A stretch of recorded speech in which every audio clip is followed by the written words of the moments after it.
ഇത് പറഞ്ഞോ. Divorced people's ഗ്രൂപ്പിൽ നിന്നായിരുന്നേ. മനസ്സിലായി ഇപ്പൊ മനസ്സിലായി. സംസാരിക്കാൻ താല്പര്യം സമയമുണ്ടോ? കുഴപ്പമില്ല. ആ കുഴപ്പമില്ല. ഇല്ല ഇല്ല. ഓക്കെ. അപ്പോ ഇത് വിളിച്ചതിന്റെ കാരണം മനസ്സിലായി കാണുമല്ലോ. മനസ്സിലായിട്ടുണ്ട്. ഓക്കെ. അപ്പൊ നിങ്ങളുടെ കഥ പറയാൻ താല്പര്യമുണ്ട് എന്നതുകൊണ്ടാണ് വിളിച്ചത്. അപ്പോ കഥയല്ല, നമ്മുടെ അനുഭവമാണ്. അനുഭവം. ഓക്കെ. ആ, ജീവിത കഥ. അതെ നിങ്ങളുടെ അതെ അതെ. പേര് നിങ്ങള് ഗ്രൂപ്പിൽ ഭയങ്കര റജീന. ഫേമസ് ആണ്. എന്താ വെച്ചാ കുറെ ഞാനോ? കാലമായിട്ടുണ്ട്. പിന്നെ അല്ലാ. അതല്ല, എനിക്ക് ഗ്രഹിക്കാത്ത കുറച്ച് കാര്യങ്ങൾ കാണുമ്പോ ഞാനവിടെ കമന്റ് ചെയ്യും. ഇത്രയേ ഉള്ളൂ. അതുകൊണ്ട് ആ, പേര് പറഞ്ഞാൽ മിക്കവർക്കും അറിയാൻ സാധിക്കും. നിങ്ങൾക്ക് വേണമെങ്കിൽ പറയാം, വേണ്ടെങ്കിൽ പറയണ്ട. അതാണ് ഞാൻ ആദ്യമേ എന്റെ പേര് അങ്ങനെ പറഞ്ഞത്. Regina. Regina okay Regina. Okay okay. ആ, റജീന നമ്മുടെ ഗ്രൂപ്പിലെ ഒരു ആലപ്പുഴ. പ്രധാന ഒരു 10 വ്യക്തികൾ എടുത്താൽ ചിലപ്പോ അതിൽ ഒരാളായിട്ട് വരേണ്ട ഒരു ആളാണ്. കാരണം എല്ലാത്തിന്റെയും കമന്റിൽ പോസ്റ്റില് മിക്ക പോസ്റ്റിലും കാണാറുണ്ട്. അപ്പൊ ഉണ്ടാവും മിക്കവർക്കും അറിയാൻ ഉണ്ടാവും. പറ്റും. ആ, ആ, ആ. ഓക്കെ. അപ്പോ എവിടെയാണ്, സ്ഥലം എവിടെയാണ്? എന്ത് ആലപ്പുഴ. ഓക്കെ. അപ്പോ എവിടെ തൊട്ടാണ് തുടങ്ങാൻ പോകുന്നത്? ഏടത്തേക്കാണ് കൊറേ ഉണ്ട്. കേൾക്കാൻ ടൈം ഉണ്ടാവോ നിങ്ങൾക്ക്? ഓ, പക്ഷെ ഇത് റെക്കോർഡിംഗ് ആണ്. നമ്മള് പേജിലിടും. ആയിക്കോട്ടെ, കുഴപ്പമില്ല. ശരി. അപ്പൊ നമുക്ക് സ്റ്റാർട്ട് ചെയ്യാം. എന്താണ് നിങ്ങളുടെ ചുറ്റുപാട്? അവിടെ നിന്ന് സ്റ്റാർട്ട് ആയിക്കോളൂ. ഞാൻ ഒരു ഫസ്റ്റ് പറയട്ടെ, ഞാനൊരു ഡിസേബിലിറ്റി പേഴ്സൺ ആണ്. ആഹാ. എന്റെ വലത് കാലിന് ചെറിയ 3.5 വയസ്സിന് എനിക്ക് ന്യൂമോണിയയും മഞ്ഞപ്പിത്തവും ഒരുമിച്ച് വന്ന സമയത്ത് ഓവർഡോസ് ഇഞ്ചക്ഷൻ എടുത്ത് എന്റെ ഒരു കാലിന്റെ മസിൽ സ്ട്രെങ്ത് നഷ്ടപ്പെട്ടു പോയതാണ്. ഓക്കെ. അതിന്റെ ഒറ്റ കാരണം കൊണ്ട് എന്റെ അനുഭവം വെച്ചിട്ട് ആ ഒരു ഡിഫക്റ്റിന്റെ പുറത്താണ് എന്റെ ജീവിതത്തിൽ എനിക്ക് ഇത്രത്തോളവും നഷ്ടങ്ങളുണ്ടായി. എനിക്കിപ്പോ 43 വയസ്സുണ്ട്. ഈ 43 വയസ്സാകുമ്പോൾ നമ്മുടെ ഓർമ്മ ഇല്ലാത്ത കാലം മാറ്റി വെച്ചാല് തിരിച്ചറിവായത് തൊട്ട് ഇത്രയും വർഷത്തിനകത്ത് ജ്യൂസ് വന്നിട്ട് എനിക്ക് പോസിറ്റീവായിട്ടുള്ള ഒരു അനുഭവങ്ങളും എനിക്ക് ഉണ്ടായിട്ടില്ല. പിന്നെ എന്റെ ഒരു വിൽ പവർ, പിന്നെ വിശ്വാസം, നമ്മുടെ തമ്പാനുള്ള ഒരു വിശ്വാസത്തിന്റെ പുറത്ത് ഇങ്ങനെ മുൻപോട്ട് പോകുന്നു മാത്രം. പിന്നെ എന്താ പറയാ, വീട്ടില് ഞങ്ങള് 2 പെൺമക്കളാണ്. എന്റെ മൂത്തൊരു സിസ്റ്ററാണ്. അവര് വിവാഹം കഴിച്ച് വേറെയാണ്. ഇപ്പൊ ഞാനും എന്റെ വാപ്പ മരിച്ചിട്ട് ഇപ്പൊ 6 മാസം ആവുന്നതേ ഉള്ളൂ. ഇപ്പൊ ഞാനും ഉമ്മയും മാത്രമാണ് നിലവിലുള്ളത്. അതിനു മുമ്പേ ഇത് കറക്റ്റ് പറഞ്ഞാൽ ഇത് ആദ്യത്തെ ഒരു കോളാണ്. നമ്മൾ ഒരുപാട് പേര് സമീപിച്ചെങ്കിൽ പലരും സമയമില്ലാതെയും പിന്നെ പിന്നെ എന്തോ കാരണങ്ങളാൽ പലവരും പറയാൻ തയ്യാറായില്ല. അപ്പൊ ഇത് കേൾക്കുന്ന ആൾക്കാരോട് പറയാനുള്ളത്, ഇത് എന്ന് പറയുന്നത് ഒരു സ്വന്തം ജീവിതകഥ പറയാനുള്ള ഒരു അവസരമാണ് നമ്മൾ ഗ്രൂപ്പ് ഒരുക്കിയിരിക്കുന്നത്. അപ്പൊ അതാണ് നിങ്ങൾ ഇവിടെ കേൾക്കാൻ പോകുന്നത്. അപ്പൊ നമുക്ക് സ്റ്റാർട്ട് ചെയ്യാം. അപ്പൊ പറഞ്ഞോളൂ.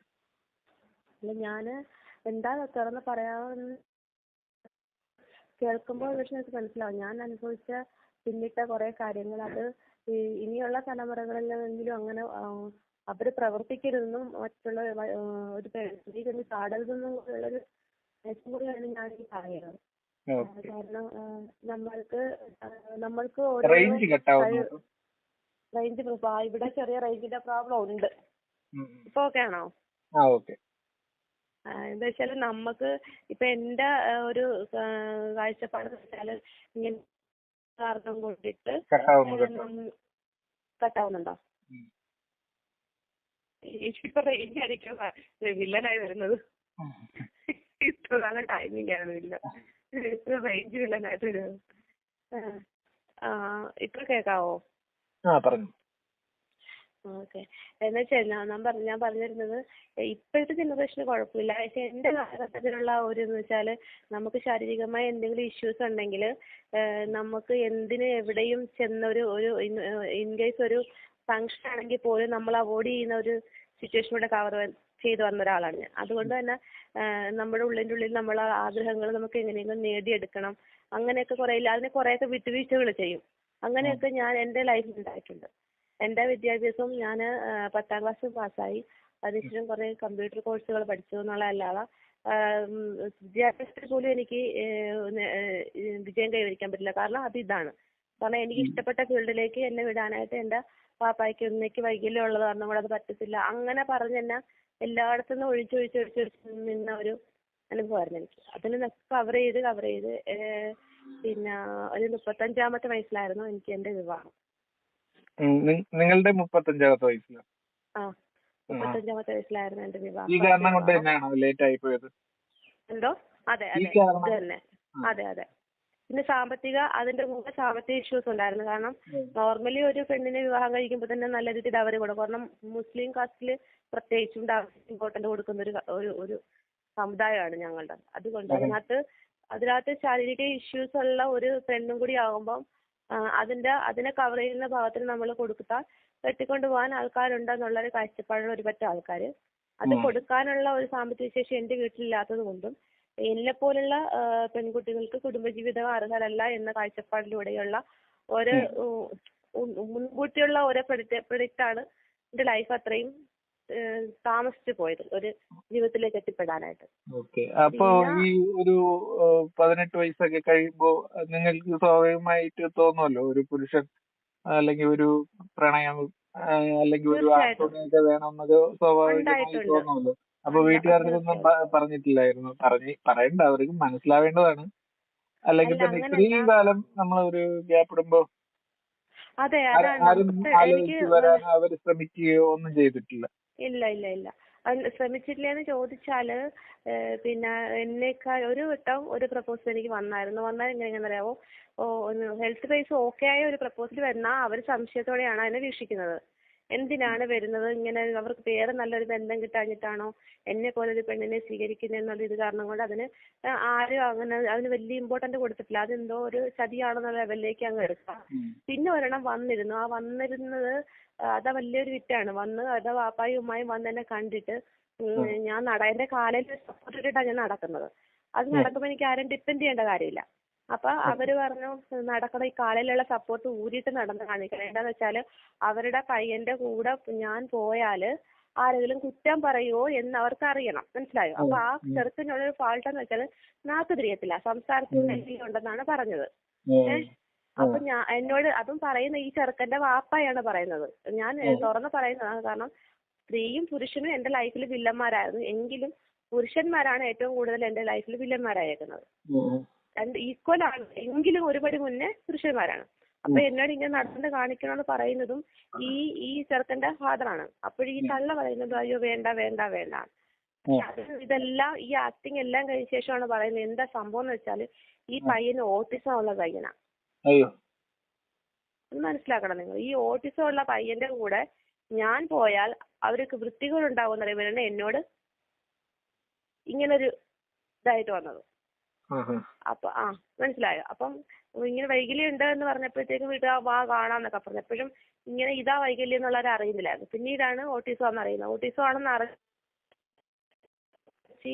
ഞങ്ങളുടെ ഒരുപാട് അകന്ന റിലേഷനിൽപ്പെട്ടൊരു ആളായിരുന്നു അവര്. അപ്പൊ എന്റെ ഏറ്റവും അടുത്ത ബന്ധുവിന്റെ അടുത്ത് ചെന്ന് അന്വേഷിച്ചപ്പോഴത്തേക്കും അവര് പറഞ്ഞത് അവളെ കൊണ്ട് കടലിൽ കൊണ്ട് കെട്ടിത്താത്തത് അല്ല, പിന്നെ ഇങ്ങനെയൊക്കെയാണ് നിങ്ങൾ ചെയ്യുന്നതെന്ന് എന്റെ ഉമ്മായോട് ചോദിച്ചു.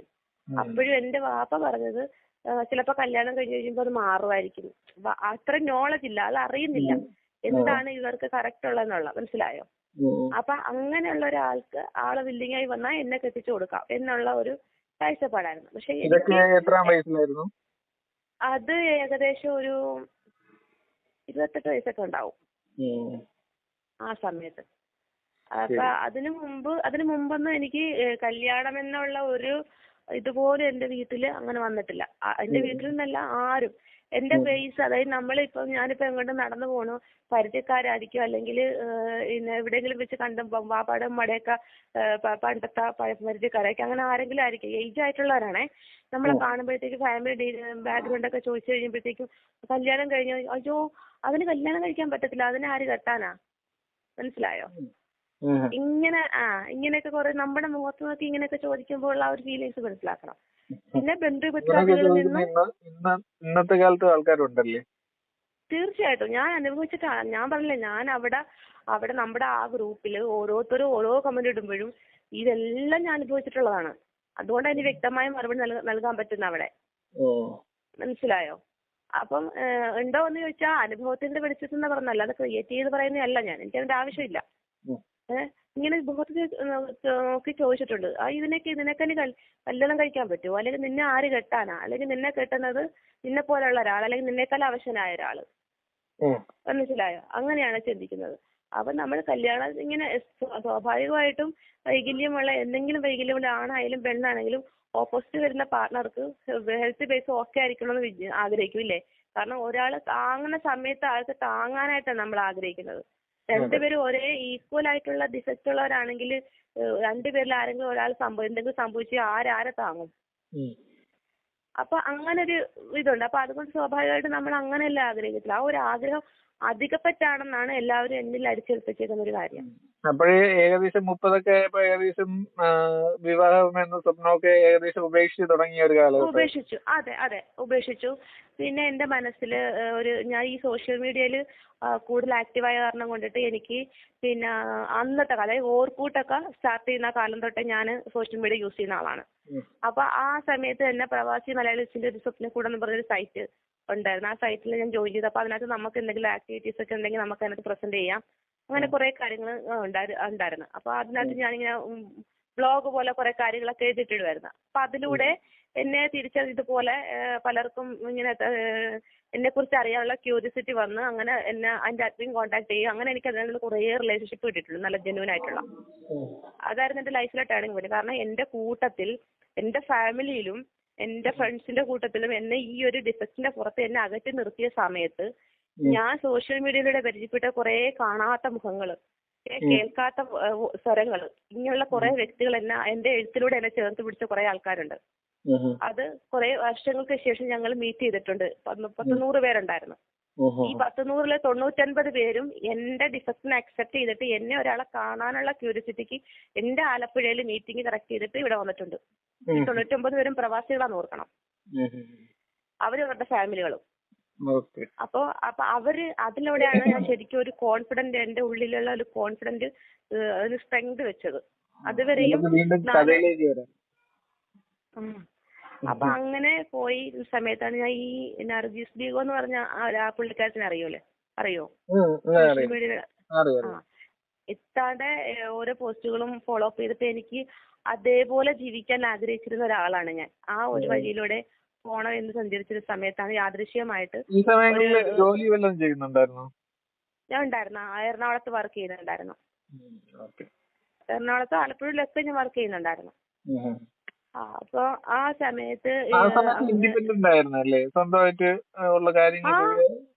അതെ, എനിക്ക് ഡിഫക്റ്റ് ഉണ്ടെങ്കിൽ എന്റെ ഒരു കാര്യത്തിൽ നോർമലി ഒരു മനുഷ്യൻ എന്തൊക്കെ ചെയ്യുന്നോ അതല്ല എനിക്ക് ചെയ്യാം. നടപ്പിന് വ്യത്യാസം ഉണ്ടെന്നുള്ളതേ ഉള്ളൂ. അതായത് ഒരു കാല് വലുതോ ഒരു കാല് ചെറുതോ ആയാൽ എങ്ങനെ നടക്കും, ആ ഒരു രീതിയിലായിരുന്നു എന്റെ വൈകല്യ സ്വഭാവം. അല്ലാതെ എനിക്ക് ഒരാളുടെ സപ്പോർട്ടിന്റെ ആവശ്യം ഉണ്ടായിരുന്നില്ല. എന്റെ വീട്ടിൽ എന്റെ വാപ്പായ്ക്ക് തട്ടുകടയായിരുന്നു.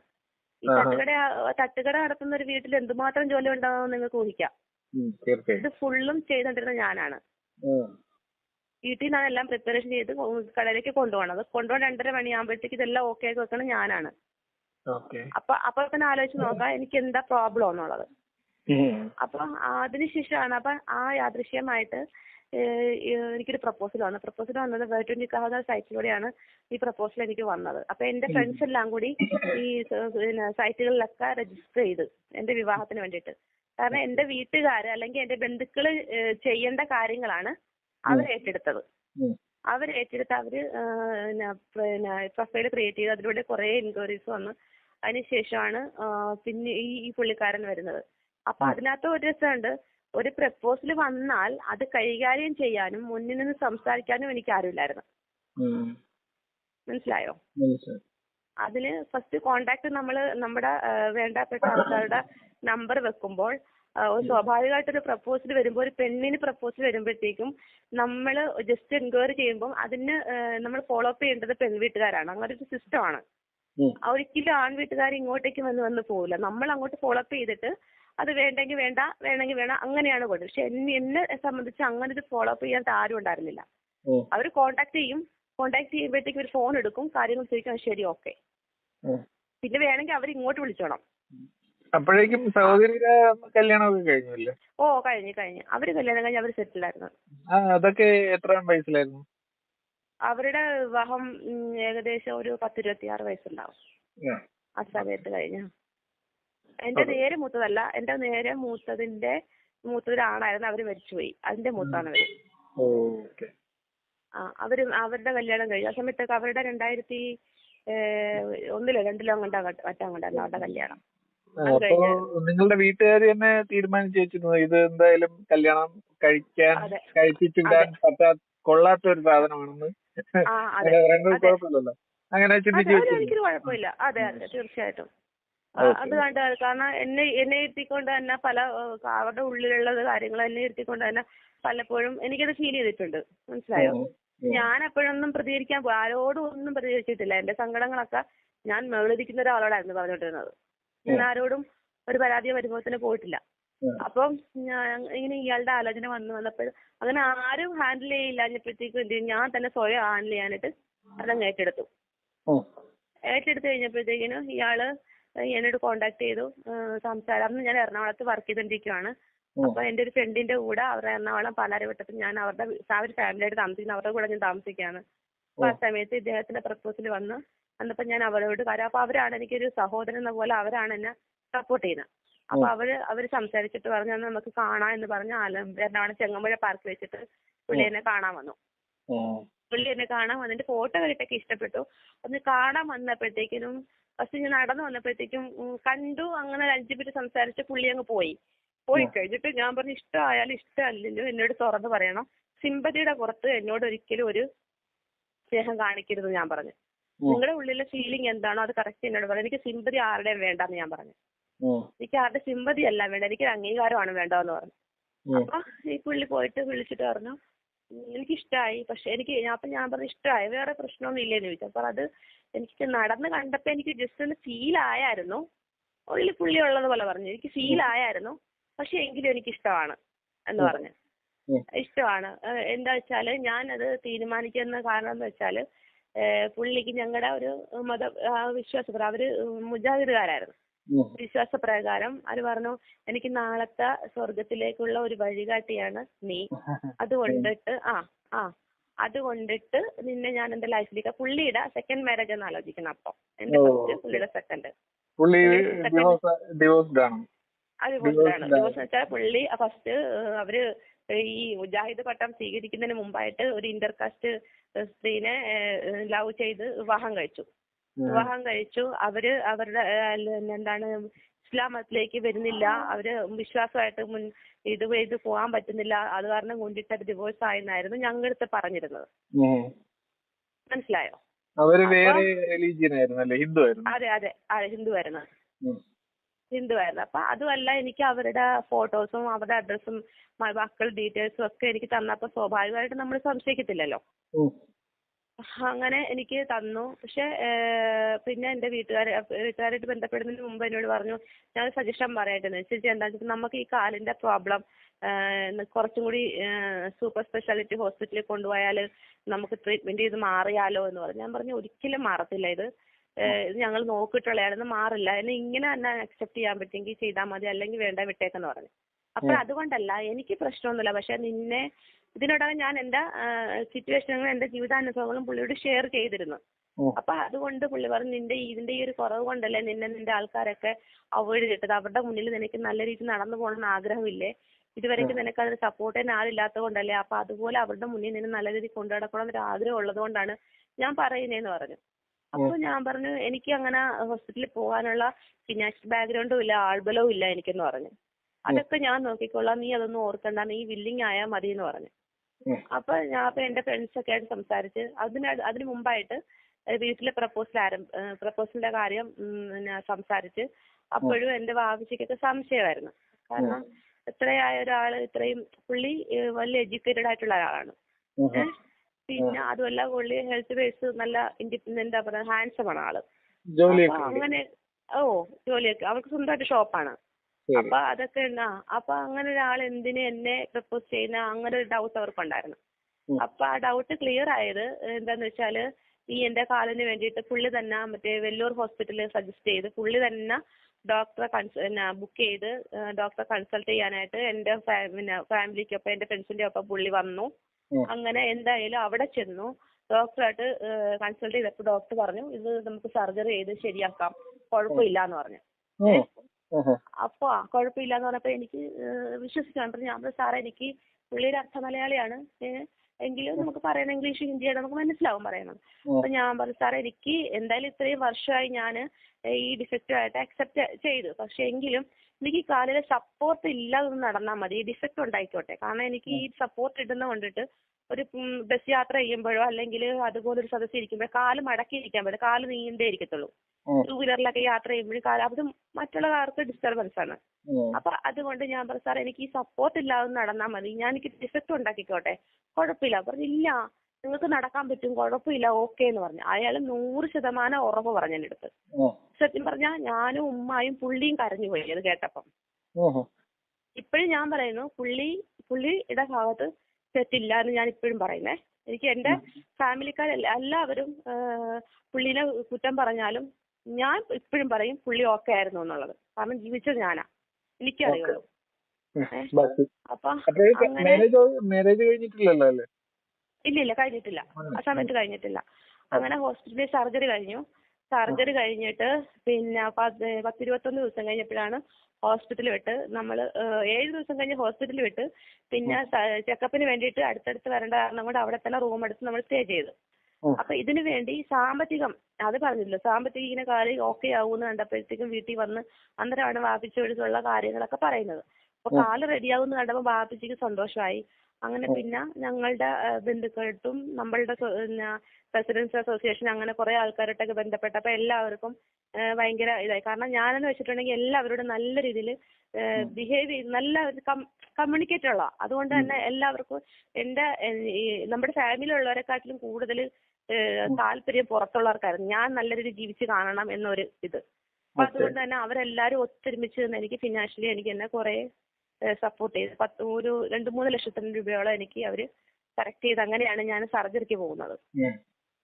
അങ്ങനെ സർജറി കഴിഞ്ഞ് ഈ 10-21 ദിവസം കഴിഞ്ഞപ്പം കാലിൽ വലിയൊരു പ്ലാസ്റ്റർ ഒക്കെ ഇട്ടിട്ട് പറഞ്ഞ് കാല് തൂക്കിയിടരുത്, പിന്നെ ഒരാഴ്ച വരെ കാല് സ്ട്രൈറ്റ് ആയിട്ട് തന്നെ വെക്കണം എന്നൊക്കെ പറഞ്ഞു. അപ്പൊ ഡിസ്ചാർജ് ചെയ്ത് കഴിഞ്ഞ് വരുമ്പോൾ ഞാനും എന്റെ ചേച്ചിയും മാത്രമേ ഉള്ളൂ, ആണുങ്ങളായിട്ട് ആരും ഇല്ല കൂടെ. അപ്പൊ പുള്ളിയോട് വിളിച്ചിട്ട് പറഞ്ഞു ഇന്നാണ് കാണാൾ, അപ്പൊ ഒരാണിന്റെ സഹായം വേണം. അപ്പൊ എനിക്ക് പിന്നെ ഡിസ്ചാർജ് ചെയ്ത സമയത്ത് വരണം. അപ്പൊ ഇതിനു മുമ്പ് ഈ ഹോസ്പിറ്റലിൽ സർജറിക്ക് മുമ്പ് 2-3 കൺസൾട്ടേഷന് ശേഷമാണ് സർജറി ഫിക്സ് ചെയ്യുന്നത്. അപ്പൊ ഈ പോകുമ്പോഴൊക്കെ പുള്ളി കൂടെ വരുന്നുണ്ട്. പുള്ളി കൂടെ വരുമ്പോ ഈ വെല്ലൂരിലെ പ്ലാറ്റ്ഫോം എന്ന് പറഞ്ഞാൽ 4-5 പ്ലാറ്റ്ഫോം കഴിഞ്ഞ് ഇപ്പുറത്ത് വന്നാലേ നമുക്ക് വണ്ടി കയറാൻ പറ്റുള്ളൂ, ഓട്ടോറിക്ഷയിൽ ബസ്സിലെല്ലാം കയറാൻ പറ്റുള്ളൂ. ഇതിൽ സ്റ്റെയർ ആണ്. ഈ സ്റ്റെയർ എനിക്ക് കയറാൻ ഓപ്പറേഷൻ ഇത് ഏത് ഹോസ്പിറ്റലായിരുന്നു? വെല്ലൂർ CMC ഇല്ലേ, CMC ഹോസ്പിറ്റല് വെല്ലൂർ, അവിടെ വെച്ചിട്ടായിരുന്നാ. അപ്പൊ ഈ പ്ലാറ്റ്ഫോമിൽ എനിക്ക് ഇത്രയും ചവിട്ടുപടി കയറാൻ പറ്റത്തില്ലല്ലോ.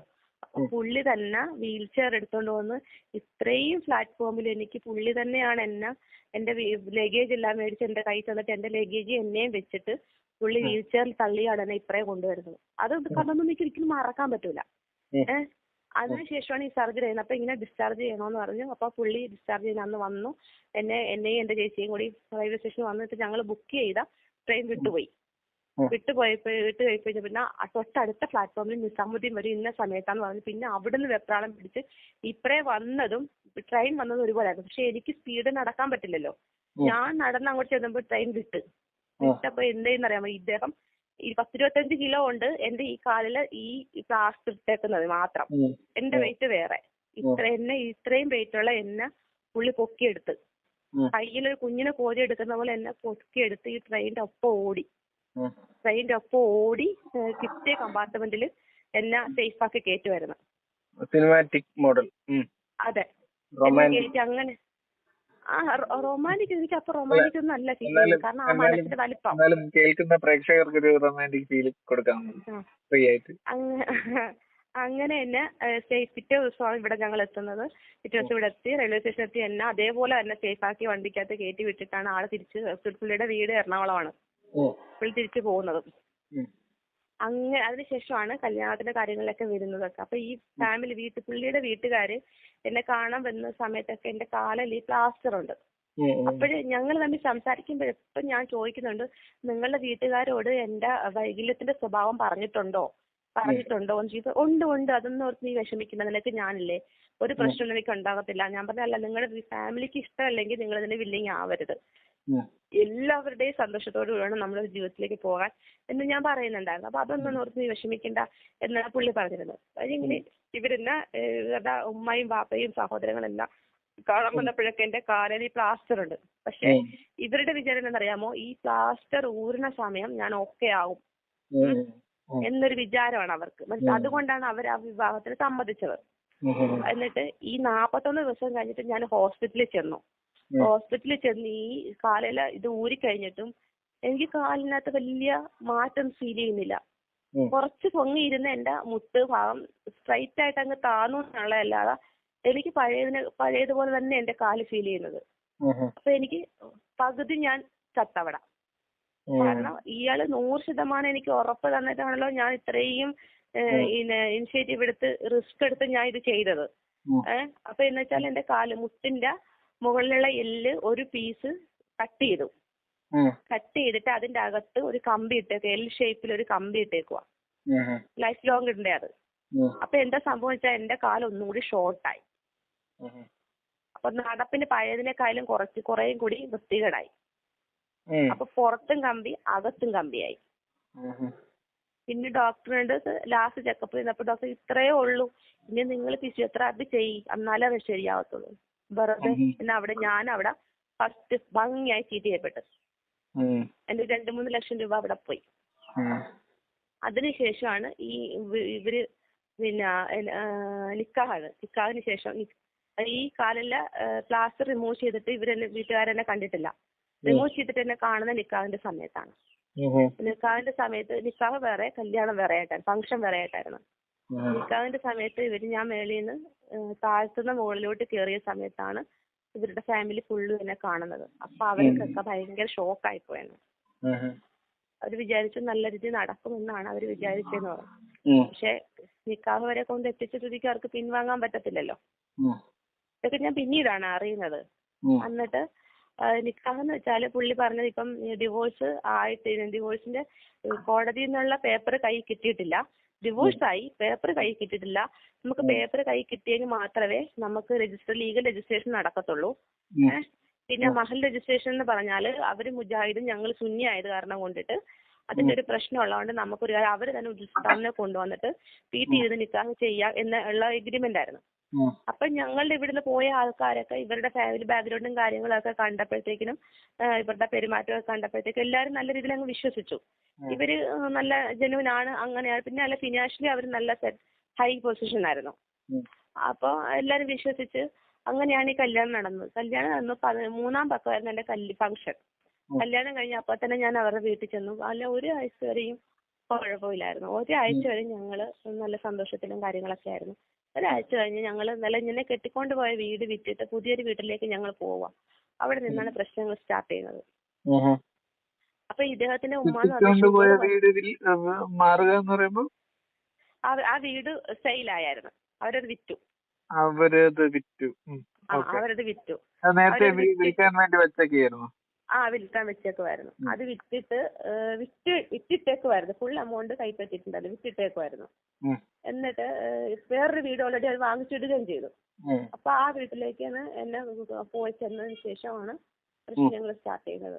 ഓരോ എന്താ പറയാ, രാവിലെ ഒരു 6-6:30 മണി 7 മണിക്കുള്ളിൽ ഞാൻ കിച്ചണിൽ കയറി കഴിഞ്ഞാല് ഞാൻ പിന്നീട് കിച്ചണിൽ നിന്ന് ഞാൻ വിഡ്രോ ആകുന്നത് രാത്രി 11-12 മണിയാകുമ്പോഴാണ്.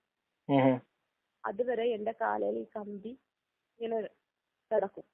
എനിക്കത് ഈ സർജറി കഴിഞ്ഞിട്ട് അധികം സമയമാകാത്ത കാരണകൊണ്ട് ലിമിറ്റേഷനാണ്. അപ്പോഴും കാറിൽ ഞാൻ ഇവിടുന്ന് അങ്ങോട്ട് പോകുമ്പോഴും ഞാൻ ഈ പുള്ളിനോട് പറഞ്ഞു, ഇപ്പൊ എനിക്ക് നല്ല പേടിയുണ്ട് വീട്ടു ജോലിയെ കുറിച്ച് ഓർത്തിട്ട്, സർജറി കഴിഞ്ഞിട്ട് ഇത്ര ദിവസമല്ലേ ആയുള്ളൂ, നീ പേടിക്കണ്ട, ഞാനുണ്ടല്ലോ. അപ്പൊ ഇതിനു മുൻപ് 1-2 ആയുർവേദ ഹോസ്പിറ്റലിലൊക്കെ ഇദ്ദേഹം എന്നെ കൊണ്ടുപോയി. കല്യാണത്തിന് മുൻപ് കൊണ്ടുപോയപ്പോഴത്തേക്കും അവിടുന്ന് അവർ ഏകദേശം എന്റെ വൈകല്യത്തിന്റെ ഒരു രീതി പറഞ്ഞപ്പോഴും ഇദ്ദേഹം പറഞ്ഞെന്ന് പറയാം, നിന്റെ കഴുത്തിന് താഴേക്ക് തളർന്നാൽ പോലും നിന്നെ ഞാൻ ഉദ്ദേശിക്കത്തില്ല എന്ന് എന്നോട് പറഞ്ഞു. ആ ഒരു വാക്കാണ് എനിക്കൊരു കോൺഫിഡന്റ് ആയത്.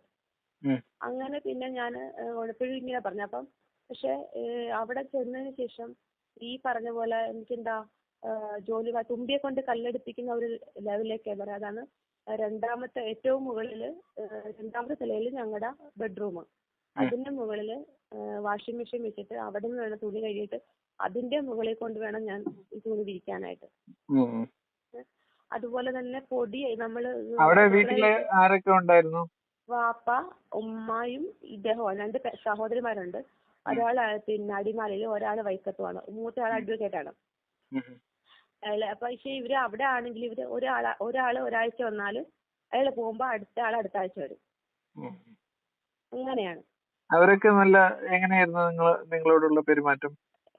ചെന്ന സമയത്ത് വലിയ കുഴപ്പമില്ലായിരുന്നു. പക്ഷെ മൂത്ത ആളെന്നോട് മിണ്ടത്തുമില്ല, സഹകരിക്കത്തൊന്നുമില്ല, എന്നെ നോക്കി ചിരിക്കത്തൊന്നുമില്ല. ഈ മൂത്ത പെങ്ങള് ഒന്നും ചെയ്യത്തില്ലായിരുന്നു. ഫസ്റ്റ് ദിവസം തൊട്ടേ അങ്ങനെ തന്നെയായിരുന്നു എന്നോട്. അപ്പൊ ഞാൻ ഓർക്കും എന്താ ഇങ്ങനെയെന്ന്. പക്ഷെ ഞാൻ അത് പറയാനോ ചോദിക്കാനൊന്നും പോകത്തില്ല. ഓരോരുത്തരുടെ ക്യാരക്ടർ ആയിരിക്കും എന്ന് വിചാരിച്ചിട്ട് ഞാൻ അതിനെക്കുറിച്ച് ചിന്തിക്കാനൊന്നും പോയില്ല. പിന്നെ ഒന്നാമത്തെ കാര്യം, നമുക്ക് പേഴ്സണലി നമുക്ക് മറ്റുള്ള കാര്യങ്ങൾ ശ്രദ്ധിക്കാൻ ടൈമില്ല. കാരണം ഈ കിച്ചണിലാണ് 24 മണിക്കൂർ ഞാൻ. ഇവർക്കുള്ള ഭക്ഷണം ഉണ്ടായി. ഒന്നാമത്തെ എനിക്ക് ഇത്രയും പ്രശ്നമുള്ള കാരണം കൊണ്ട് സ്പീഡില്ല ജോലിക്ക്. അതിന്റെ കൂടത്തിൽ ഇവർക്ക് വിഭവസമൃദ്ധമായ ഫുഡാണ് ഇവർക്ക്. രാവിലെ ബ്രേക്ക്ഫാസ്റ്റ് കഴിഞ്ഞിട്ട് ഒരു 11 മണിക്ക് വേറൊരു രീതി, പിന്നെ കറക്റ്റ് 1 മണിക്ക് ലഞ്ച്, പിന്നെ വൈകുന്നേരം ചായക്കത്, പിന്നെ രാത്രി അത്താഴത്തിന് വേറെ, ഇങ്ങനെ ഓരോ ആരുമില്ല. അമ്മായിയമ്മയ്ക്ക് ഷുഗർ വന്നിട്ട് കണ്ണിന് കാഴ്ച കുറഞ്ഞതാ. അതുകൊണ്ട് അവർക്ക് കിച്ചണിൽ കയറാൻ പറ്റത്തില്ല. ഇല്ല, ആരുമില്ല. എല്ലാം ഞാൻ ഒറ്റയ്ക്കാം. അപ്പൊ എനിക്ക് ഇത് ഇങ്ങനെ അപ്പൊ എന്റെ 2 കാലും ഭയങ്കരമായിട്ട് അത് നീര് വെച്ചിട്ട് രാത്രി വന്ന് ഞാൻ കിടക്കാനായിട്ട് വരുമ്പോഴേക്കും ഞാൻ പുള്ളിയോട് എന്റെ കാലിന്റെ അവസ്ഥ കണ്ട എന്താ പറയാ, അതൊക്കെ പോട്ടെ, അതൊക്കെ മാറും എന്നിങ്ങനെ പറയുന്നില്ല. എനിക്ക് എന്താ പറയാ, നമുക്ക് മുറി താഴത്തേക്കാക്കാം, സമാനപ്പെടുന്ന അഡ്ജസ്റ്റ് ചെയ്യും, നമ്മുടെ താഴെ കുറച്ച് സെറ്റപ്പ് ചെയ്യാനുണ്ടെങ്കിൽ നമ്മുടെ റൂം താഴേക്കാക്കാം എന്നൊക്കെ എനിക്ക് സമാധാനവാക്കികൾ പറഞ്ഞിരുന്നതല്ലാതെ എനിക്കതിന് അപ്പൊ എന്നോട് പറഞ്ഞത് എനിക്ക് ചെറിയ സർവന്റിനെയൊക്കെ വെച്ച് തരാന്നൊക്കെ പറഞ്ഞിട്ടാണ് എന്നെ കൊണ്ടുപോയത് തന്നെ. പക്ഷെ അതൊന്നും ചെയ്തില്ല. അതായത് ഞാൻ അവിടെ വെറും ഒരു സർവന്റ് പോലായിരുന്നു അവരുടെ വീട്ടുകാർക്ക്, പുള്ളിക്കില്ല, അവരുടെ വീട്ടുകാർക്ക്. അങ്ങനെ ഒരുപാട്, അതായത് ഞാനില്ല, ഞാൻ കേൾക്കാതെ പുള്ളിനോട് എന്നെ പറ്റി അപവാദങ്ങൾ പറയും. പക്ഷെ ഇത് ഞാൻ കേൾക്കണേന്നറിയാവോ, ഞാൻ ചിലപ്പോൾ യാദൃശ്യമായ റൂമിലേക്ക് വരുമ്പോഴായിരിക്കും ഞാൻ കേൾക്കുന്നത്. അപ്പൊ പുള്ളിക്കാരത്തേക്ക് കണ്ണ് കാണത്തില്ലല്ലോ ഞാൻ വരുന്നത്. അടുത്ത് നിൽക്കുന്ന ഇക്കായിരിക്കും. പുള്ളിക്ക് റെജീന വന്നു എന്ന് പറയാൻ പറ്റുമോ ഉമ്മായോട്? പറയാനും പറ്റില്ല. ആക്ഷൻ കാണിച്ച നമുക്ക് കാണത്തുമില്ലല്ലോ. അങ്ങനെ ഞാനത് പലപ്പോഴും ഞാൻ കേട്ടിട്ടുണ്ട്. അപ്പൊ അത് ഞാൻ റിയാക്ട് ചെയ്യാന്ന്. പുള്ളി ഈ സഹോദരിമാര് വരുമ്പോഴും ഇത് തന്നെ അവസ്ഥ. ചെയ്തു ഒന്നും ഇഷ്ടപ്പെടത്തില്ല. അങ്ങനെ ഭയങ്കര കുറ്റങ്ങളും കുറവുകളൊക്കെ ആയിരുന്നു. ഞാൻ എല്ലാം അഡ്ജസ്റ്റ് ചെയ്ത് ഞാൻ എന്റെ ഹസ്ബൻഡിനോട് അത് പറഞ്ഞു. അവരങ്ങനെ ചെയ്ത് ഇങ്ങനെ ചെയ്ത് ഒരു പരാതി ഒന്നും ഞാൻ, കാരണം എന്റെ കുറവറിഞ്ഞ് എനിക്ക് ലൈഫ് തരുന്ന ആളിനെ ഞാൻ എത്രത്തോളം സാക്രിഫൈസ് ചെയ്യാമോ അത്രത്തോളം സാക്രിഫൈസ് ചെയ്യണം എന്നുള്ള ഉറച്ച തീരുമാനത്തോടെ ഞാൻ ഒരു ലൈഫിലേക്ക് പോകാൻ തീരുമാനിച്ചത്. അപ്പൊ പിന്നെ ഞാൻ ഇവിടെ വേറെ ഒന്നും കാര്യമില്ലല്ലോ. അത് അതുകൊണ്ടാണ് അങ്ങനെ പോയി. ഇതിനിടയ്ക്ക് ഞാൻ പ്രഗ്നന്റ് ആയി. പ്രഗ്നന്റ് ആയപ്പോ തൊട്ടാണ് പ്രശ്നങ്ങളുടെ തീവ്രത വന്നത്. പ്രഗ്നന്റ് ആയത് വെച്ചാല് അതിന് മുമ്പായിട്ട് ഞങ്ങൾക്ക് നോയമ്പ് വന്നു. നോയമ്പിന് പിന്നെ പെരുന്നാൾ വന്നപ്പോഴത്തേക്കിനും എന്റെ വീട്ടിലേക്ക്, അതിനുശേഷം എന്റെ വീട്ടിലേക്ക് പോകണം അപ്പോഴാണ്. പെരുന്നാൾ വന്നപ്പോൾ പെരുന്നാളിന്റെ അന്ന് വൈകിട്ടാണ് ഞാൻ വീട്ടിൽ ചെല്ലുന്നത്. വീട്ടിൽ ചെന്നപ്പോ എന്റെ പുള്ളി പറഞ്ഞു, നീ ഒരു കാര്യം, നീ ഒരാഴ്ച ഇവിടെ നിൽക്കെന്ന് പറഞ്ഞു. നിന്റെ വീട്ടിൽ നീ ഒരാഴ്ച നിൽക്കുന്ന 4 ദിവസം ഇവിടെ കിടന്ന് കഷ്ടപ്പെട്ടല്ല, നീ അവിടെ നിന്ന് റെസ്റ്റ് എടുക്കുന്നു പറഞ്ഞിട്ട് എന്നെ അവിടെ നിർത്തിയിട്ട് പുള്ളി അങ്ങ് പോയി. അവിടെ കൊണ്ടാണ് സ്റ്റാർട്ട് ആവുന്നത് പ്രശ്നങ്ങൾ. അവിടെ കൊണ്ടാണ് സ്റ്റാർട്ട് ആവുന്നത്. അവിടെ വെച്ചിട്ടാണ് ഇങ്ങനെ എന്റെ വീട്ടിലേക്ക് ഞങ്ങളന്ന് വാടകയ്ക്ക് താമസിക്കേണ്ട സമയമായിരുന്നു. അപ്പൊ എന്റെ ഹൗസ് ഓണറാണ് എന്റെ കല്യാണം മുന്നിൽ നിന്ന് എല്ലാ കാര്യങ്ങളും നടത്തി തന്നത്. പുള്ളി ഒരു ഹാജിയാരും കൂടിയാണ്.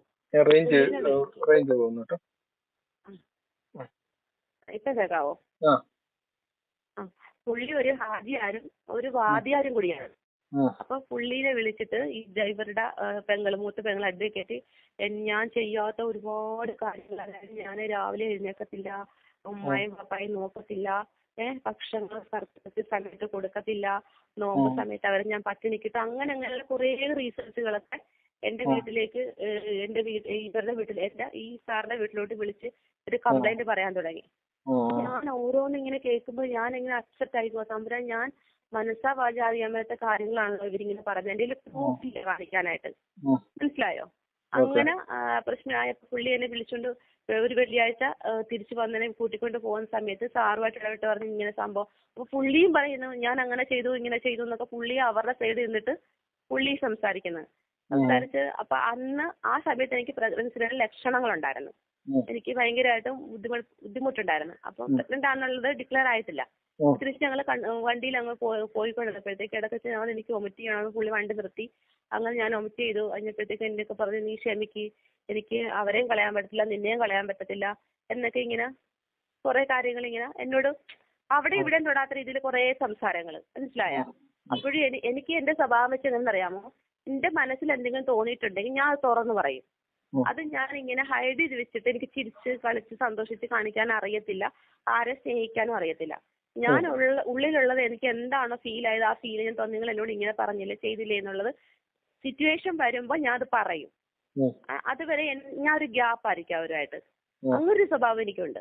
അപ്പൊ ഞാൻ പുള്ളിയും കൂടി അവര് പറഞ്ഞ കള്ളങ്ങൾക്ക് സപ്പോർട്ട് ചെയ്തിരുന്നപ്പോ എനിക്ക് പുള്ളിനോട് ഇനി ഈ ജീവിതം എങ്ങനെ ഞാൻ ഇങ്ങനെ രീതിയാണെങ്കിൽ എങ്ങനെ ഞാൻ മുൻപോട്ട് കൊണ്ടുപോകും, എനിക്ക് അഭിനയിക്കാൻ അറിയത്തില്ല. അപ്പൊ ലൈഫിൽ ഒരു വ്യക്തിക്ക് ഡിവൽ പേഴ്സണാലിറ്റി ഉണ്ടെന്ന് ഞാൻ ആദ്യമായിട്ടൊന്ന് മനസ്സിലാക്കുവാണ്. എന്റെ വ്യക്തിത്വം ഉണ്ടെന്നുള്ള അന്ന് മനസ്സിലാക്കുകയാണ് ഞാൻ.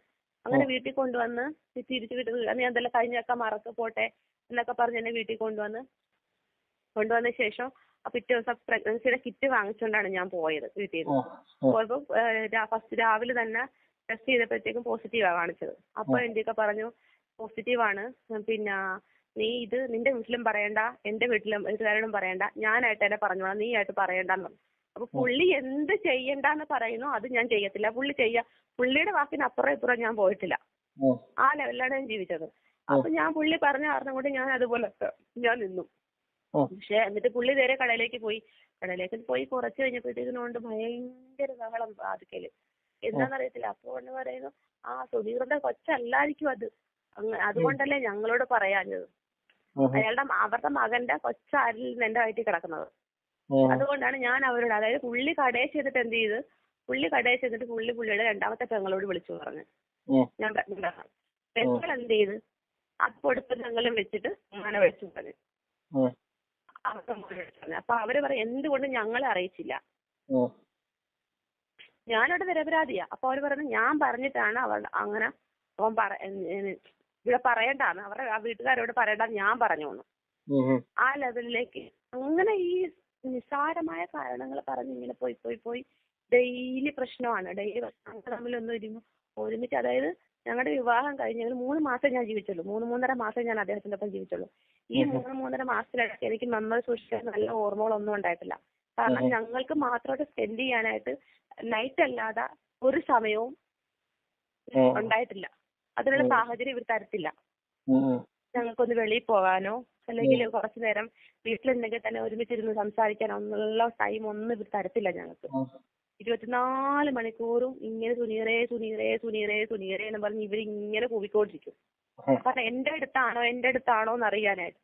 എന്നാലും ചില സമയങ്ങളിലൊക്കെ എനിക്ക് ജോലി ഭാരം കൂടുമ്പോഴത്തേക്കും പുള്ളി എന്ത് ചെയ്യും, പുള്ളി പറഞ്ഞ് നീ ഇതുണ്ടാക്കണ്ട, ഞാൻ വെളിയിൽ നിന്ന് മേടിക്കാം, നീ കറി വെച്ചാൽ മതി, എന്നിട്ട് നമുക്കിവിടെ ഉണ്ടാക്കിയതാണെന്ന് ഉമ്മായോട് പറയാം. അങ്ങനെയൊക്കെ പുള്ളി എന്നെ കുറെ സപ്പോർട്ട് ചെയ്തിട്ടുണ്ട് കേട്ടോ. അതുപോലെ തന്നെ ഈ വാപ്പ കുറ്റം പറയുമ്പോഴും ഏറ്റുപിടിക്കുകയൊക്കെ ചെയ്തിട്ടുണ്ട്.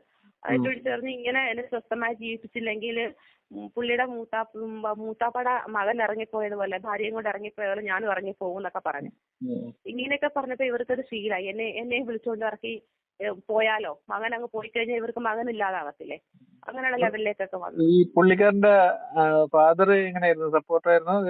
ഇല്ല, അത് ഈ ഉമ്മ എന്ത് പറയുന്ന അതിനൊപ്പം ചരട് വലിക്കുന്ന മക്കളായിരുന്നു ഇവര്. ഉമ്മയുടെ വാക്കിനാണ് അവിടെ പെൺഭരണം വരുന്നത്, ആണുങ്ങൾക്ക് വിലയില്ല, പെൺഭരണം വരുന്ന അവിടെ. അപ്പൊ വാപ്പ ഈ ഞാൻ ഹലോ എങ്ങനെ അപ്പോൾ പ്രഗ്നന്റ് ആയി അവരറിഞ്ഞു. ഉണ്ടായിരുന്നു. അങ്ങനെ ഇവർക്ക് പിന്നെ പ്രഗ്നന്റ് ആകുമ്പോ ഇനി ഡെലിവറിക്കൊന്നും വീട്ടിൽ വിടത്തില്ല, അവിടെ തന്നെ ചെയ്യത്തുള്ളൂ, അങ്ങനെ ഇങ്ങനെ കുറെ. പിന്നെ ഇവരുടെ ഈ മെന്റൽ ടോർച്ചറിങ് കൂടി റേഞ്ച് കട്ടായി പോകുന്നു കേട്ടോ. ഹലോ, ഇപ്പൊ കേൾക്കാവോ? ആകെ അപ്സെറ്റാ, ഞാൻ എപ്പോഴും കരച്ചിലാണ്. എനിക്ക് എന്റെ വീട്ടിലോട്ടൊന്ന് വരണം, എന്റെ ഉമ്മയെ കാണണം, അങ്ങനെയൊക്കെ ഉള്ള ഒരു ഇതായിരുന്നു. കാരണം അത്രയും മെന്റലി ടോർച്ചറിങ് ഇവരെല്ലാവരും. പുള്ളിയില്ല, ബാക്കിയുള്ള എല്ലാവരും. പുള്ളി അത് കണ്ടാലും 10 പ്രാവശ്യം അത് പറയുമ്പോഴേ പുള്ളി ഒരു പ്രാവശ്യം പ്രതികരിക്കത്തുള്ളൂ. മനസ്സിലായോ? അങ്ങനത്തെ ഒരു രീതിയിലേക്ക് എനിക്കൊരു നല്ല വാക്ക് പറയാനായിട്ട് ആരും ഇല്ലല്ലോ എന്നുള്ള ആ ഒരു അവസ്ഥയിലേക്ക് ഞാൻ എന്ത് ചെയ്യും, തിരിച്ചെന്നിട്ടും അപ്പൊ ഇവര് പറയുന്നത് കേട്ടാലല്ലേ എനിക്ക് സങ്കടമുള്ളൂ. അപ്പൊ ഞാൻ എന്ത് ചെയ്യുന്നറിയാമോ, ഇൻഡക്ഷൻ കുക്കർ ഓൺ ചെയ്ത് വെച്ചിട്ട് അതിനകത്ത് കനം കുറഞ്ഞ സ്റ്റീൽ പാത്രം എടുത്ത് വെക്കും. അപ്പൊ ഇത് ചൂട് കൂടുമ്പോ ഈ പാത്രം പടപടപടേ സൗണ്ട് കേൾക്കത്തില്ലേ? അപ്പൊ ഈ പുറത്ത് നിന്ന് സംസാരിക്കുന്നത് നമ്മുടെ ചെവിയിലോട്ട് വരില്ലല്ലോ. അവർ പറയുന്നത് നമുക്ക് കേട്ടാലല്ലേ പ്രശ്നമുള്ളൂ. അപ്പൊ ആ ഒരു സിറ്റുവേഷൻ ഒഴിവാക്കുക. അങ്ങനെയാണ് ഞാൻ കാര്യങ്ങൾ ഇതാക്കിയത്. അങ്ങനെ പിന്നെ എന്റെ കഷ്ടപ്പാട് മിക്കവാറും എനിക്ക് ഈ പ്രഗ്നൻസിയുടെ ബുദ്ധിമുട്ട് സൈഡ് എഫക്ട് ഒരുപാടുണ്ടായിരുന്നു. രാവിലെ എഴുന്നേൽക്കുമ്പോൾ തലകറക്കം അങ്ങനെയുള്ളതൊക്കെ. അങ്ങനെ ഇത് കൂടി വന്നപ്പോഴത്തേക്ക് ഒരു ദിവസം എന്റെയൊക്കെ പറഞ്ഞു, ഒരു കാര്യം ചെയ്യ്, നീ ഒരു പ്രാവശ്യം രാവിലെ ഞാൻ എഴുന്നേൽക്കാതെ കിടന്നപ്പോ പറഞ്ഞു, നീ ഇങ്ങനെ കിടക്കുവാണ് രാവിലെ എന്നിട്ട് വാപ്പായ്ക്കും ഉമ്മയ്ക്കും ആഹാരം ഉണ്ടാക്കി കൊടുക്കും. അവരൊക്കെ എന്റെ വയറിന്റെ ഒരു സൈഡ് എനിക്ക് ഭയങ്കര പെയിൻ, എനിക്ക് എഴുന്നേൽക്കാൻ പറ്റുന്നില്ല. അതിപ്പം അഭിനയിക്കുക എന്ന് പറഞ്ഞിട്ട് എന്റെ മുതുകിനൊരു തള്ളു തള്ളിയിട്ട് പുള്ളി അങ്ങ് പോയേച്ചു, ഇറങ്ങി അങ്ങ് പോയി. എന്നിട്ട് ആ താഴെ ഇന്നുകൊണ്ട് അവർ ഉമ്മയും വാപ്പായും കൂടി പറയുന്നതും എല്ലാം ഞാൻ കേൾക്കുന്നുണ്ടേ. അവസാനം ഞാൻ അവിടെ നിന്ന് എഴുന്നേറ്റ് എനിക്ക് എഴുതാണ്ട് ഞാൻ സ്റ്റെയർ കേസ് എനിക്ക് നടന്നിറങ്ങാൻ വേണ്ടി ഇറങ്ങിയാണ് ഇറങ്ങുന്നത്. എന്നിട്ട് ഇത് കണ്ടിട്ട് പോലും ഇവർ എന്താണ് ഏതാണെന്നൊന്നും എന്റെ അടുത്ത് ചോദിച്ചിട്ടില്ല. അത് കഴിഞ്ഞിട്ട് ഒരു പ്രാവശ്യം എന്റെ ഉമ്മയും പാപ്പായും ഞാൻ പ്രഗ്നന്റാന്നുള്ള അറിഞ്ഞു കഴിഞ്ഞപ്പോഴത്തേക്ക് എന്നെ കാണാൻ വന്നത്. അത് ഭയങ്കര പ്രശ്നമായിരുന്നു. എന്തിനാണ് അവരെ അറിയിച്ചത്, എന്തിനാണ് അവര് കാണാൻ വന്നത്, അങ്ങനെ കുറെ ഇഷ്യൂസ്, അങ്ങനെ കുറെ ഇഷ്യൂസ് ഉണ്ടായിട്ടുണ്ട്. അങ്ങനെ ഒരു ദിവസം എന്തൊക്കെ പുള്ളി പറഞ്ഞു, നിന്നെ ഞാൻ നിന്റെ വീട്ടിൽ കൊണ്ട് വിട്ടേക്കാം. ഞാൻ ശരിക്കും അങ്ങ് ക്ഷീണിച്ച് വല്ലാത്ത കോലമായി പോയായിരുന്നു. ഞാൻ വീട്ടിൽ കൊണ്ട് വിട്ടേക്കാം, അവിടെ ആകുമ്പോൾ നിന്റെ ഉമ്മ നിനക്ക് വാരത്തുണ്ടെങ്കിൽ നിനക്ക് ആഹാരം തരുമല്ലോ, പിന്നെ ഈ വീട്ടിൽ പോയി നിൽക്ക് 3-4 മാസം. അപ്പൊ ഇതിനിടയ്ക്ക് ഡോക്ടറെ കൊണ്ട് കാണിച്ചപ്പോൾ ഡോക്ടറും പറഞ്ഞു അതൊക്കെ റെസ്റ്റ് അത്യാവശ്യമാണ്, കാരണം ഏജ് ആയിട്ട് പ്രഗ്നന്റ് ആയതല്ലേ. അപ്പൊ അത് കാരണം കൊണ്ട് റെസ്റ്റ് അത്യാവശ്യമാണ്, അവരുടെ വീട്ടിൽ കൊണ്ട് വിട്ടേക്കാൻ പറഞ്ഞു. അപ്പം അത് ഇങ്ങനെ പറയാൻ കാര്യം എന്ന് വെച്ചാല് ഞാൻ ചെല്ലുന്നത് തന്നെ എന്റെ മുഖത്തുനിന്ന് വായിച്ചെടുക്കാൻ ഞാൻ അനുഭവിക്കുന്ന വിഷമം. എന്നെ പരിശോധിക്കാനായിട്ട് ഇരുന്നപ്പോൾ ഡോക്ടർ വെളിയിൽ ഇരിക്കുന്ന പറഞ്ഞ് പുള്ളിയെ വെളിയിറച്ചപ്പോൾ ഡോക്ടർ എന്തെങ്കിലും ഇഷ്യൂസ് ഉണ്ടോ എന്ന് ചോദിച്ചു. അപ്പൊ ഡോക്ടറോട് കാരണം എനിക്ക് അതുവരെ പറയാൻ ആരുമില്ല, ഞങ്ങൾ തിങ്ങി നിൽക്കുക. എന്റെ വീട്ടിൽ ഫോൺ വിളിച്ചാൽ എനിക്ക് സംസാരിക്കാനുള്ള ലൈസൻസ് പോലും ഇല്ല ഇവിടെ. മനസ്സിലായോ?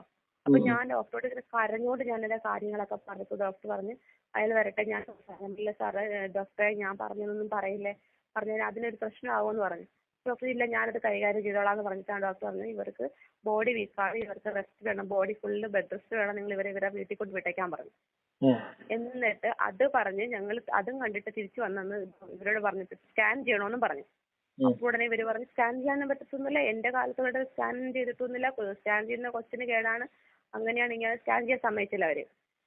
വീട്ടിൽ നിന്ന് പോകാൻ പറ്റത്തില്ല, ഇവിടെ നിന്ന് തന്നെ ഞങ്ങളൊക്കെ പ്രഗ്നന്റ് ആയ, എന്റെ പെമ്മക്കളും പ്രഗ്നന്റ് ആയതാ, ഒരു പ്രശ്നമില്ല, ഡോക്ടർമാരൊക്കെ അങ്ങനെ പറയുന്നതൊക്കെ പറഞ്ഞ് അങ്ങനെ അങ്ങ് വിട്ട്. ഇത് പറയുമ്പോഴാണ് ഇപ്പൊ മറ്റേ വീട്ടിൽ പ്രസവിക്കുന്ന കേസുകളൊക്കെ ഇപ്പൊ അതെ അതെ അതെ അങ്ങനെ ആയി കഴിഞ്ഞിട്ട് പിന്നെ അത് കഴിഞ്ഞിട്ട് അതിനുശേഷമാണ് ഇങ്ങനെ പറഞ്ഞത് വീട്ടിൽ കൊണ്ട് വിട്ടേക്കാന്ന് പറഞ്ഞു. അപ്പൊ വീട്ടിൽ കൊണ്ട് വിട്ടേക്കാന്ന് പറഞ്ഞു കഴിഞ്ഞപ്പോഴത്തേക്കും എനിക്ക് ഭയങ്കര സന്തോഷമായി. ഇന്ന് നമുക്ക് നിന്നെ വീട്ടിൽ ഞാൻ വിടാം എന്ന് പറഞ്ഞു. അപ്പൊ എനിക്കിത് കേട്ടപ്പോൾ ഭയങ്കര എന്റെ വീട്ടിൽ പോവാലോ, എനിക്ക് ആ ഒരു സന്തോഷം കേട്ടപ്പോഴത്തേക്കും എന്റെ അടുത്ത് പറഞ്ഞാ എന്തായാലും നീ ഇന്ന് വീട്ടിലേക്ക് പോവല്ലേ, വാപ്പാക്കും അമ്മായിക്കും നല്ല രീതിയിലുള്ള ആഹാരങ്ങളൊക്കെ വെച്ചുണ്ടാക്കി കൊടുക്ക്, എന്നിട്ട് വൈകുന്നേരം നമുക്ക് പോകാന്ന് പറഞ്ഞു. അപ്പൊ ഇഷ്ടക്ക് വീട്ടിൽ പോകാന്നുള്ളത് കേട്ടപ്പോഴത്തേക്കും എന്റെ വയ്യാഴികയൊക്കെ ഞാൻ മറന്ന് ഞാൻ അവർക്ക് വേണ്ട കാര്യങ്ങളെല്ലാം ചെയ്തെല്ലാം വെച്ച് കൊടുത്തു കഴിഞ്ഞപ്പോഴത്തേക്കും ഇളയ പെങ്ങൾ വിളിച്ചിട്ട് പറഞ്ഞ് അവര് വരുന്നുണ്ട്, അവര് വന്നതിന് ശേഷം പോയാൽ മതിയെന്ന്. ശരി അങ്ങനെ ആയിക്കോട്ടെ എന്ന് വെച്ചു. വൈകുന്നേരം ഇതേപോലെ സമയമായപ്പോഴത്തേക്കും വിളിച്ചിട്ട് പറയാണ് ഇന്ന് പോകണ്ട, നാളെ പോയാൽ മതിയെന്ന്. അപ്പൊ അതുവരേക്കുള്ള പണി സർവ്വതും എടുപ്പിച്ചെന്നെ കൊണ്ട് എല്ലാം എടുപ്പിച്ചു. ഇന്ന് പോകണ്ട, നാളെ പോവാം. ഞാൻ എന്നിട്ട് ഒന്നും മിണ്ടിയില്ല. എന്നിട്ട് പുള്ളിയുടെ ഷോപ്പിലോട്ട് അങ്ങ് പോയി ഇതേപോലെ സമയത്ത് ഞാൻ അവിടെ ഇങ്ങനെ ഇരിക്കുന്നു. എനിക്കൊരു ഭയങ്കര വോമിറ്റിംഗ് ആയിരുന്നു എനിക്ക്. ഒരു വോമിറ്റിംഗ് അന്ന് എനിക്ക് സ്റ്റാർട്ട് ചെയ്തിട്ട് ഒരു രക്ഷയില്ല. ഛർദ്ദിച്ച് എന്റെ തൊണ്ട പൊട്ടി. ഇത് ശബ്ദിച്ചോണ്ടിരിക്കുന്ന സമയത്ത് ഇവര് ആങ്ങളെയും പെങ്ങളും കൂടി ഒരു 6:30-7 മണിയായപ്പോഴത്തേക്കും കയറി വരുന്നത്. കയറി വന്നപ്പോ എനിക്കൊന്ന് കിടന്നാ മതി എന്നുള്ള ഇതിലായിരുന്നു. അപ്പോഴത്തേക്ക് എന്താണെന്നറിയില്ല, പതിവില്ലാത്തൊരു സ്നേഹം ഈ രണ്ടാമത്തെ സഹോദരിക്ക് എന്നോട്. റെജീന വയ്യെങ്കിൽ എന്ന ഒരു കാര്യം ചെയ്തു, പോയി നിങ്ങളുടെ മുറിക്ക് പോയി കിടന്നോ എന്ന് പറഞ്ഞു. അപ്പം കേൾക്കാത്തപ്പോൾ ഞാൻ അങ്ങ് പോയി. പോയിട്ട് എനിക്ക് ചൂടുവെള്ളം കിട്ടിയാ കൊള്ളാമെന്നുള്ള ആഗ്രഹത്തോടെയാണ് ഞാൻ അങ്ങ് പോകുന്നത്. പോയി കഴിഞ്ഞ ഒരു 5 മിനിറ്റ് കഴിഞ്ഞപ്പോഴത്തേക്ക് ഇവരെനിക്കൊരു ചൂട് പാല് കൊണ്ടു തന്നു. എന്റെ മനസ്സിലിങ്ങനെ ഉണ്ട് എന്ത് പറ്റി ഇങ്ങനെ എന്നിങ്ങനെ മനസ്സിലുണ്ടെങ്കിലും ഞാൻ ഒന്നൊക്കെ എന്റെ ആ ആർത്തിക്ക് ഞാൻ അത് വാങ്ങിച്ചങ്ങ് കുടിച്ച് രാത്രി ഒരു 2:30-3 മണിയൊക്കെ ആയിട്ടുണ്ടാവും ഏകദേശം. ആ സമയത്ത് എനിക്ക് വയറിന് വേദന തുടങ്ങി. വേദന തുടങ്ങിയപ്പോഴത്തേക്കിനും ഞാൻ പുള്ളിക്ക് എനിക്ക് വയറുവേദന എടുക്കുന്നു. അത് കുഴപ്പമില്ല, ഈ സമയത്തൊക്കെ ഉണ്ടാകും, ഞാൻ ഈ ഇതാകൊണ്ട നേരെ വിളിക്കട്ടെ, വീട്ടിൽ പോവാലോ, അവിടെ ചെന്ന് ഡോക്ടറെ കാണിക്കാന്നൊക്കെ പറഞ്ഞ് എന്നെ ഇതാക്കി. പിന്നെ സഹിച്ച് പിടിച്ചങ്ങ് കിടന്ന്.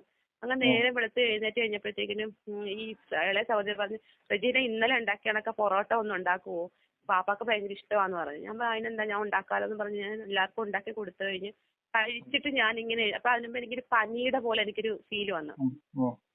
പനിയുടെ പോലെ ഫീൽ വന്നപ്പോൾ ഞാൻ പറഞ്ഞു എന്താ എനിക്കറിയില്ല, ഈ സമയത്തൊക്കെ ഇങ്ങനെ പനി പോലെ കുളിരുവോ എന്നൊക്കെ ചോദിച്ചു. അപ്പൊ പറഞ്ഞു അതൊക്കെ സ്വാഭാവികമാന്നൊക്കെ ഇങ്ങനെ പറഞ്ഞു കഴിഞ്ഞിട്ട് ഞാൻ കഴിച്ചോണ്ടിരുന്നപ്പോഴത്തേക്കിനും എനിക്ക് എന്തോ ഒരു മിസ്റ്റേക്ക് എന്റെ ശരീരത്തിൽ സംഭവിക്കുന്നതാണൊക്കെ എനിക്ക് തോന്നി. ഞാൻ പെട്ടെന്ന് എഴുന്നേറ്റ് ഞാൻ ഇതിന്റെ ബാക്കിൽ തുണി ഇങ്ങനെ വെച്ചിട്ടും ബ്ലഡ്. അപ്പൊ എനിക്ക് ആകെ ടെൻഷൻ. അപ്പൊ ഞാൻ പെട്ടെന്ന് ചെന്നിട്ട് പിന്നെ പെങ്ങളോട് പറഞ്ഞ് എനിക്ക് എന്റെ ഉടുപ്പില് ബ്ലഡ് വന്നെന്ന് പറഞ്ഞു, ബ്ലഡ് പറ്റിയെന്ന് പറഞ്ഞു. എവിടെ നോക്കട്ടെ പറഞ്ഞ അവര് തന്നെ ഇപ്പൊ പുള്ളിക്കാരനും കയറി വന്നു. അപ്പൊ അവരെന്തൊരു കൂടി മുഖത്തോട്ട് മുഖം നോക്കി. അത് കുഴപ്പമില്ല, അതൊക്കെ ഉണ്ടാകാറുള്ള, അതൊന്നും കുഴപ്പമില്ല എന്ന് പറഞ്ഞു. പക്ഷെ സമയമാകുമ്പോൾ ഇങ്ങനെ ബ്ലീഡിങ് വന്നുകൊണ്ടിരുന്നു. പ്പോഴത്തേക്കും അപ്പൊ ഇതെപ്പോഴും സംഭവിക്കുന്നറിയോ, രാവിലെ 7 മണി ഏകദേശം 8 മണിക്ക് മുമ്പായിട്ടാണ് ഇത് സംഭവിക്കുന്നത്. മനസ്സിലായോ?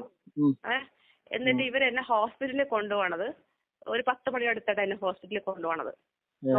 വൈക്കം ഗവൺമെന്റ് ഹോസ്പിറ്റലാണ് കൊണ്ടുപോകണ എന്നെ. അവിടെ കൊണ്ടുപോയിട്ട് അപ്പോഴും എനിക്ക് നമുക്ക് ഫസ്റ്റ് എക്സ്പീരിയൻസ് അല്ല ഈ പ്രഗ്നൻസില് ഗൈനക്കോളജിസ്റ്റിന്റെ അടുത്ത് പോയി കാണിക്കണമെന്നും അല്ലെങ്കിൽ ഗൈനക്കോളജിസ്റ്റിനെ കുട്ടികളെ കാണിക്കുന്നത് വേറെ ഇതൊന്നും എനിക്കറിയില്ലല്ലോ. നമുക്കതിൽ ഫസ്റ്റ് എക്സ്പീരിയൻസ് ഇല്ല. അപ്പൊ കൊണ്ട് കാണിക്കുമ്പോഴൊക്കെ കോമൺ ആയിട്ട് അസുഖമുള്ളവരുടെ ലൈനിലാണ് എന്നെ നിർത്തുന്നത്. ഗൈനക്കോളജിസ്റ്റിന്റെ അടുത്തല്ല പോകുന്നത്. പിന്നെ അത് കഴിഞ്ഞിട്ട് അവിടെ നിന്ന് കുറെ നേരം കഴിഞ്ഞപ്പോഴത്തേക്ക് എന്റെ ഡോക്ടർ വന്നപ്പോ ഈ ഡോക്ടർ ഇവരുടെ മൂത്ത പെങ്ങൾ സജസ്റ്റ് ചെയ്തിട്ടാണ് ഈ ഡോക്ടറെ അടുത്ത് കൊണ്ടുവന്നത് തന്നെ. അപ്പൊ ഡോക്ടർ പറഞ്ഞു ലേബർ റൂമിലേക്ക് കൊണ്ടുപോയിക്കൊള്ളാൻ പറഞ്ഞു. ലേബർ റൂമിൽ കൊണ്ടുചെന്ന് ഒരു 3-4 മണിക്കൂർ ഞാൻ അവിടെ കിടന്നു കഴിഞ്ഞപ്പോഴാണ് ഈ ഡോക്ടർ വന്നിട്ട് എനിക്കൊരു ഇഞ്ചക്ഷൻ ചെയ്ത് ഒരു ടാബ്ലറ്റിന്റെ ഉള്ളിൽ വെക്കുകയും ചെയ്തു. വെച്ചിട്ട് പറഞ്ഞു നിങ്ങൾ പോയി ഒബ്സർവേഷനിൽ പോയി കിടന്നോ, എന്നിട്ട് പിന്നെ ഒരു 2 മണിക്കൂർ കഴിഞ്ഞിട്ട് സ്കാൻ ചെയ്യണോന്ന് പറഞ്ഞു. ഒബ്സർവേഷനിൽ പോയി ഏകദേശം ഒരു 1.5-2 മണിക്കൂർ വീണ്ടും ബ്ലീഡിങ് ആയി, നല്ലപോലെ ബ്ലീഡിങ് ആയി. അത് എന്ന് പറഞ്ഞപ്പോഴത്തേക്ക് ഡോക്ടർ പറഞ്ഞു സ്കാനിങ്ങിന് കൊണ്ടുപോയിക്കോളാൻ പറഞ്ഞു. അങ്ങനെ സ്കാനിങ്ങിന് കൊണ്ടുപോയപ്പോ സ്കാനിങ്ങിന് എന്നെ മാത്രമല്ലേ കയറ്റുള്ളൂ. സ്കാൻ ചെയ്ത് കഴിഞ്ഞപ്പോഴത്തേക്ക് ഞാൻ സ്കാൻ ചെയ്ത് ഡോക്ടറെ എന്താണ് റിസൾട്ട്, കംപ്ലീറ്റ്ലി അബോർഷൻ ആയിപ്പോയെന്ന് പറഞ്ഞു. അങ്ങനെ പറഞ്ഞു. അത് പറഞ്ഞ പിന്നെ 2.5 മാസം 2.5 മാസമായപ്പോ കംപ്ലീറ്റ്ലി അബോർഷൻ ആയി പോയെന്ന് പറഞ്ഞു. അപ്പൊ പിന്നെ അതിനുശേഷം ഈ ഡോക്ടറായിട്ട് എന്നെ മീറ്റ് ചെയ്യിപ്പിച്ചിട്ടില്ല, എന്നെ ഹോസ്പിറ്റലിൽ കൊണ്ടുപോയിട്ടില്ല, ഒന്നും കൊണ്ടുപോയിട്ടില്ല. നേരെ കാറും കൊണ്ടുവന്ന് ആ കാര്യം സെന്ററിൽ നിന്ന് എന്നെ നേരെ വീട്ടിലേക്ക് കൊണ്ടുവരുമായിരുന്നു.